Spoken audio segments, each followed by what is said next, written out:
iniciando o capítulo 37, na sessão Likutei Amarim, Sefer Shel Beinonim, primeira parte do Tânia. Então, no capítulo anterior, o Alter Rebbe, o autor, nos explicou como o objetivo e propósito de toda a criação do universo, o objetivo de tudo é produzir para Deus uma morada no plano inferior, aqui entre os inferiores. E nós vimos que esse nosso mundo físico terrestre, nosso mundo materialista, em termos espirituais, ele representa o que há de mais baixo e inferior, porque nesse mundo nosso há um encobrimento total da luz divina, nós não temos percepção de divindade, de espiritualidade, não notamos Deus de forma clara e evidente, pelo contrário, há uma ocultação de tudo que é divino, há um encobrimento da divindade. Mas justamente nisso consistia a vontade de Deus, ou seja, que esse mundo nosso que está nas trevas espirituais, o mundo onde Deus não se manifesta, não se revela de forma explícita, que mesmo nessas condições e circunstâncias nós soubéssemos descobri-lo, desvendá-lo, percebê-lo, não é? Então, com isso nós iríamos estar construindo, por assim dizer, essa morada para Deus justamente no plano inferior. Ou seja, a vontade divina é que toda essa escuridão espiritual do nosso mundo seja transformada em luz e luminosidade espiritual, que desapareça a escuridão, dando lugar para a luz, ou mais do que isso, que a própria escuridão se transforme e se converta em luz. Ou seja, que no nosso mundo físico, terrestre e material também brilhe a luz infinita de Deus, sem véus, sem encobrimentos, sem ocultações.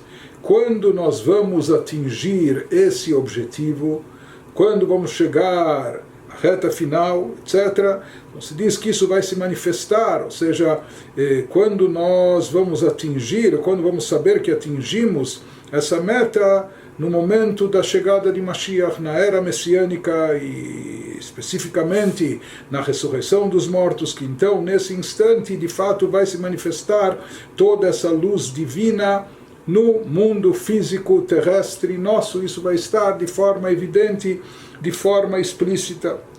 Então, nos explica agora o Alter Rebbe, uma vez que nós vimos no capítulo anterior que essa realidade de uma morada para Deus nos mundos inferiores, o chamado Dirá Betachtonim, ela atingirá sua expressão mais plena na época da era messiânica e da ressurreição dos mortos. Nas palavras do Alter Rebbe, Behinei Tachlit Ashleimut Hazeh של ימות המשיח ותחיית המתים, שהוא גילוי אור אין סוף ברוך הוא בעולם הזה הגשמי, תלוי במעשינו ועבודתנו כל זמן משך הגלות, כי הגורם שכר המצווה e a mitzvah be'atzma. Então, como se atinge esse objetivo, como se produz essa meta? Falou uma vez que nós vamos chegar a essa expressão plena, quando vamos atingi-la por completo, na era messiânica, na era da ressurreição.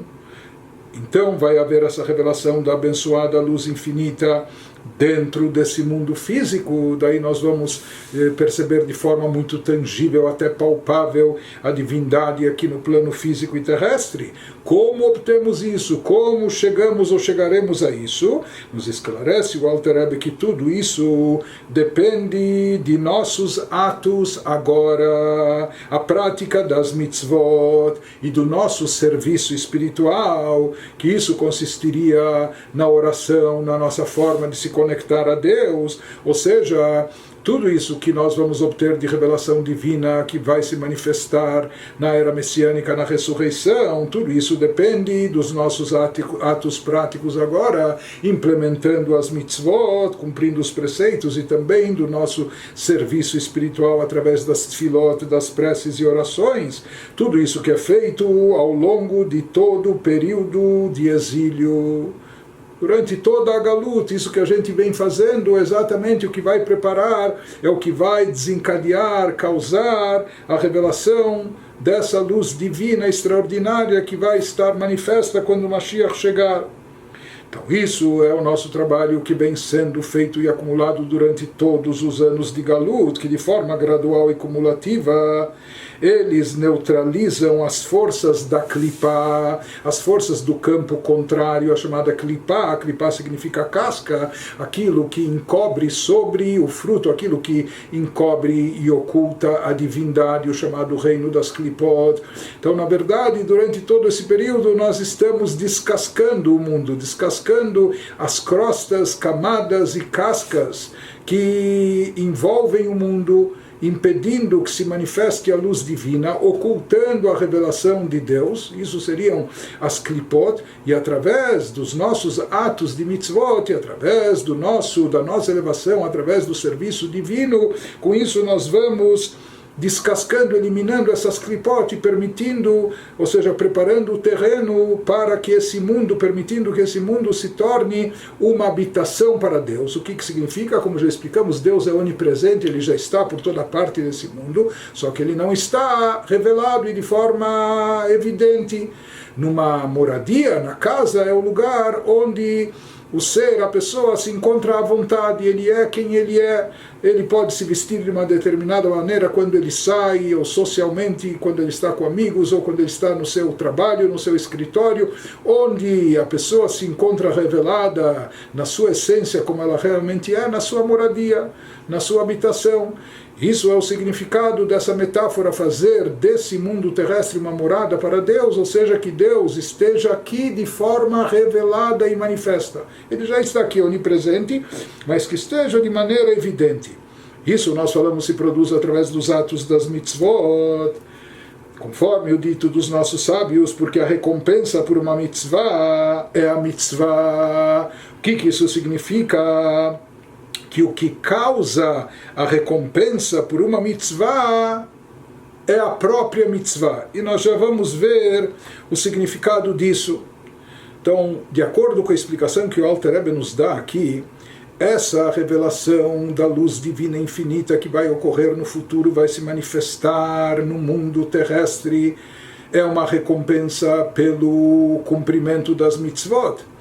Mas isso significa não apenas que isso é uma recompensa externa do nosso trabalho, do nosso esforço espiritual, mas se fala de uma forma mais precisa que a própria mitzvah produz como consequência natural o efeito que vai ser gerado, a revelação divina. Ou seja, aqui se diz, por exemplo, quando uma pessoa trabalha, alguém encomendou, talvez até uma pintura, uma obra de arte, ou seja, qual for o trabalho, o serviço que encomendou, a pessoa realiza o seu trabalho e em troca disso ele recebe dinheiro. A recompensa, o pagamento é dinheiro. Dinheiro não está associado nem à obra de arte que o artista pintou, ou o serviço ou que o alfaiate realizou, o trabalho encomendado, não é? Então, o trabalho é uma coisa e a recompensa, o pagamento vem de forma efetiva em dinheiro, que é outra coisa, e eles não estão essencialmente relacionados, o pagamento, a recompensa, com o trabalho em si. Diferente disso, vai nos dizer o Alter Rebbe, aqui no caso da nossa atuação espiritual, através do cumprimento prático das mitzvot e através da nossa elevação de espírito produzida na hora da avodat, de avodat Hashem, do serviço a Deus, na tefilá, nas orações e nas nossas preces. Então, enquanto que nos outros trabalhos que nós tomamos como exemplo, lá a pessoa trabalha e pelas suas horas de trabalho ou pela importância do serviço que ela realizou, assim ela recebe a sua recompensa, o seu pagamento, mas a recompensa e o pagamento está desassociada do tipo do trabalho que ela fez, do serviço em si. Aqui, no nosso caso, nos esclarece o Alter Rebbe, diferente disso, o trabalho em si, ele gera como consequência natural a recompensa, ou seja, a recompensa está intimamente relacionada, está essencialmente conectada com o trabalho e o tipo de trabalho em si. Não é uma coisa distinta, não é uma coisa externa ou diferente, pelo contrário, é uma extensão, uma consequência natural. A recompensa que nós vamos receber quando o Mashiach chegar e houver a ressurreição. Nós dissemos no que vai consistir a recompensa, numa revelação intensa da divindade pelo mundo, sem véus, sem coberturas. Isso é uma extensão, isso é uma consequência natural do cumprimento das mitzvot, como ele vai nos explicar a seguir. Porque na realidade o próprio cumprimento das mitzvot, ele realiza esse fato, ele faz com que isso aconteça. Ou seja, em termos gerais, ele vai nos explicar no que consistem as mitzvot, qual o efeito espiritual das mitzvot. As mitzvot atraem divindade para o mundo físico e terrestre. As mitzvot são feitas com coisas físicas, materiais. Isso significa, as mitzvot representam a vontade de Deus, que quando cumprimos e praticamos uma mitzvah, nós estamos atraindo divindade dentro da matéria, dentro das coisas terrestres, dentro das coisas físicas, com as quais nós fazemos e realizamos as mitzvot. Isso significa que qual é o resultado que produz, qual o resultado que produz uma mitzvah? Revelação da luz divina aqui nesse mundo físico e terrestre. Ou seja, aquilo que nós vamos ter em grande escala quando o Mashiach se revelar, quando os mortos ressuscitarem, o nosso mundo físico e terrestre repleto de divindade explícita e evidente, isso é produzido agora, isso é alcançado agora de menor maneira, mas é alcançado, isso vai se acumulando até culminar com a chegada de Mashiach. Através das mitzvot nós produzimos exatamente esse efeito, ou seja, nós estamos atraindo divindade nos objetos físicos e materiais com os quais a gente realiza a mitzvah. A diferença apenas é que hoje em dia, quando nós fazemos uma mitzvah num objeto material, quando nós pegamos um pergaminho que é um couro de vaca, por exemplo, e curtimos esse couro e preparamos um pergaminho, e sobre esse pergaminho escrevemos uma mezuzá ou um tefilin, na realidade nós estamos atraindo divindade sobre esse couro de pergaminho. O problema é que hoje em dia a gente não vê e não percebe isso. Podemos pegar esse pedaço de pergaminho ou de couro e nós não... Tzadikim, talvez eles tenham essa percepção, mas nós, pessoas comuns, mesmo ao tomar o couro do tefilim na mão, nós talvez não sentimos, isso não nos dá um choque, não percebemos toda a santidade e divindade que está aqui presente a partir de agora nesse objeto físico e material. A novidade vai ser quando o Mashiach chegar, que então toda essa divindade atraída ao mundo através das mitzvot, da prática das mitzvot, vai estar revelada e evidente. Continua nos explicando o Alter Rebbe que be'asiata mamshich adam gilui or ein sof baruch hu milmala lemata leitlabesh begashmiut olam hazeh בדבר שהיה תחילה תחת ממשלת קליפת נוגה ומקבל חיותה ממנה. Pois o que acontece quando nós cumprimos uma mitzvah? Aqui embaixo nos diz o Alter Rebbe, ao executar a mitzvah, a pessoa atrai uma revelação da abençoada luz infinita do alto para baixo. Aqui alto, baixo, físico, geográfico não se aplica porque estamos falando de níveis espirituais, não é? Mas utilizando essa metáfora, nós, ao cumprir uma mitzvah, estamos atraindo uma luz divina grandiosa, elevada, do alto para baixo, de modo que essa abençoada luz infinita se enreda na estrutura física deste mundo. Ou seja, ela acaba permeando os objetos físicos e materiais com os quais foi cumprida a mitzvah, acaba enchendo isso de divindade. E ele nos diz o que está acontecendo nessa hora. Está acontecendo até, de certa forma, uma metamorfose essencial. Esta revelação da abençoada luz divina, ela entra em um objeto que até então estava sob o controle, sob o domínio de Klipat Noga, e dela recebia a sua energia. Ou seja, esse objeto, como nós falamos, do exemplo que a gente deu, do couro animal, do arco animal, não é? Então, esse objeto, o couro em si, ele essencialmente pertencia ao domínio das Klipot. Está certo que não das 3 Klipot impuras, porque se tratava de um animal kasher, permitido para nossa alimentação e etc., mas ainda assim, ele pertence ao reino, como explicamos antes, de Klipat Noga, daquela klipá, daquela casca, mas que é um pouco mais luminosa, que tem um poder de iluminar também. Depende da sua utilização, ou ela vai cair para o reino domínio das 3 klipot impuras, ou, se bem utilizada, ela pode ser direcionada para o campo da Kedushá, da santidade. Mas ela está então no estado intermediário, médio, mas não deixa de ser uma clipá. É uma clipá translúcida, iluminada, mas ainda é uma casca. Então ele nos diz o que aconteceu quando a pessoa cumpriu uma mitzvah com esse objeto físico. Aquilo que antes fazia parte do domínio da clipá, aquilo que estava sob o controle da Klipat Noga, a partir de agora foi convertido para o campo da Kedushá, da santidade. Isso foi transformado, essencialmente já deixou de fazer parte do reino das Klipot e se converteu para o campo da Kedushá, da santidade. Uma vez que a pessoa se utilizou desse objeto físico para cumprir a vontade de Deus, então com isso a pessoa está atraindo aqui nesse mundo terrestre, dentro da própria matéria com a qual ele realiza a vontade divina. Então, algo que antes da mitzvah fazia parte do domínio da Klipat Noga, agora passou a ser algo sagrado, algo que tem permeado de divindade. Shehem kol dvarim atehorim umutarim shenaaset bahem a-mitzvah maasit כגון קלף התפילין ומזוזה וספר תורה, כלומר הז"ל לא הוכשר למלאכת שמיים, אלא טהורים ומותרים בפיך, וכן אתרוג שאין עורלה.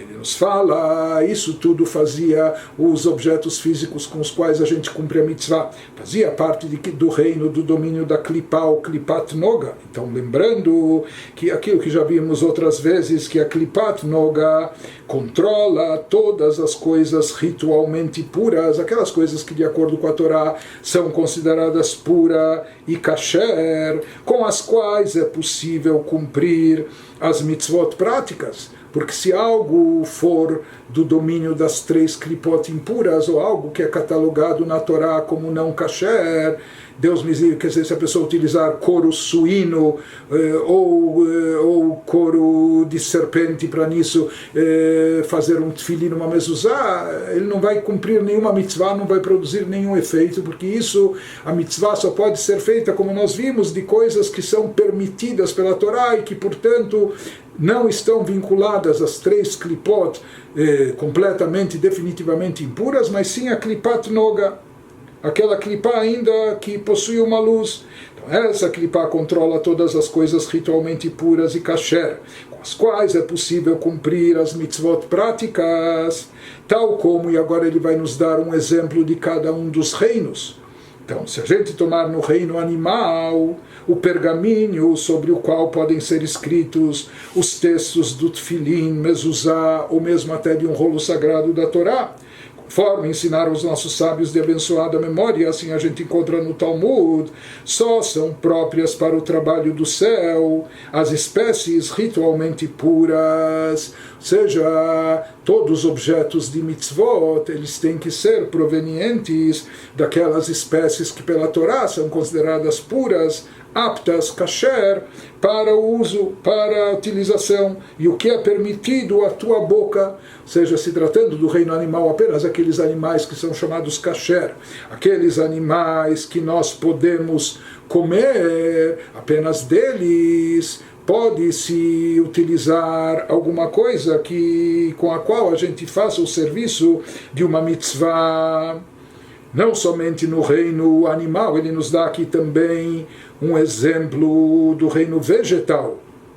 V'chen etrog she'ein orla, O mesmo é válido no reino vegetal. Por exemplo, a pessoa pode utilizar um etrog, que é uma fruta cítrica especial, que faz parte dos 4 espécies de plantas que a Torá nos prescreve cumprir uma mitzvah com eles, segurando, sacudindo durante a festa de Sukkot. Então o etrog é principal aquela fruta cítrica, porém só vai se cumprir a mitzvah com o etrog.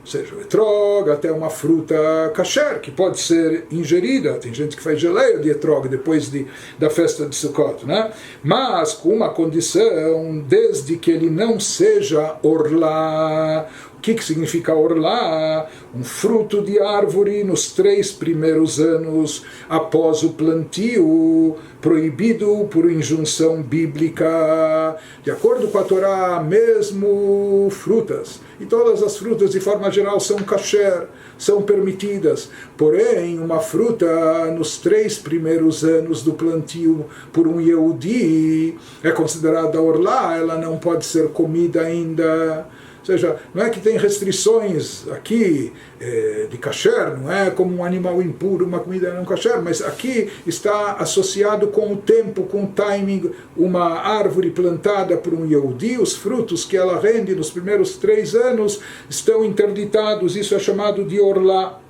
Então aqui ele nos dá o exemplo de algo do reino vegetal que pode se tornar proibitivo pela época, pelo tempo. Então, se a pessoa, por exemplo, pegasse um etrog para cumprir a mitzvah em Sukkot, essa fruta cítrica, mas esse etrog é de uma árvore que ainda não se passaram 3 anos desde o plantio dela por um Yehudi, pois caso fosse, o etrog proviria das klipot completamente impuras. Esse etrog seria algo proibitivo, estaria relacionado com não com klipat noga, não com aquela clipá com potencial bom, que tem ainda alguma luz, mas com as 3 clipot definitivamente impuras. E aqui acrescenta o Alter Rebbe, she'aorlai mishalosh klipot atmeot legamre, she'en lahem aliyah leolam, porque mesmo aquilo que é proibido temporariamente ou provisoriamente, ou seja, essa árvore do etrog, não é que a árvore tem algo de errado, não é que tudo que é derivado dela é proibitivo, negativo, não, isso é uma coisa